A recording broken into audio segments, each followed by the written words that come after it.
Hello everyone, this is Andrew McNair from SWAN Capital with our educational economic update for April 2017. In this month's video, we're going to discuss some major headlines that influence markets in March and provide you some insight into what these developments might mean for you as an investor. As always, please stay tuned at the end for a required disclosure statement.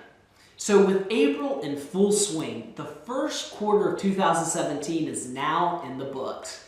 We won't have all the quarterly economic data come in for a little while, but we do know one thing. All three major indexes gained at least 4.5% in the first quarter. The NASDAQ even experienced its best quarter since 2013. Now, we do realize that most of these gains did occur in early January and February, as the NASDAQ was one of the three indexes only to increase in March.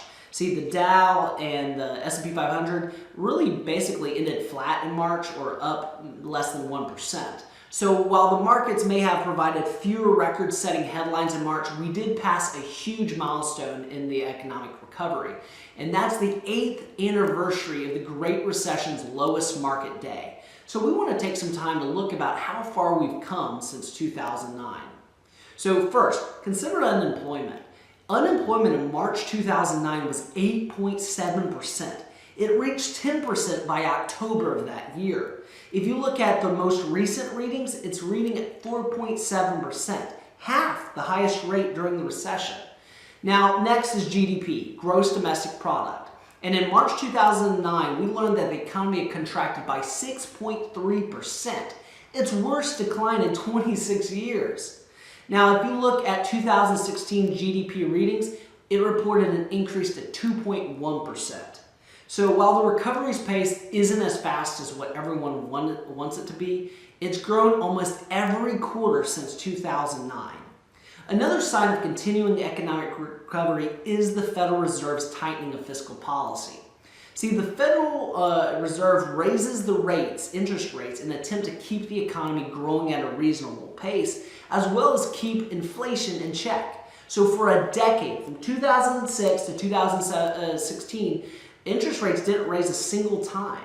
But then on March 15, 2017, the Fed announced its third interest rate increase since December of 2015.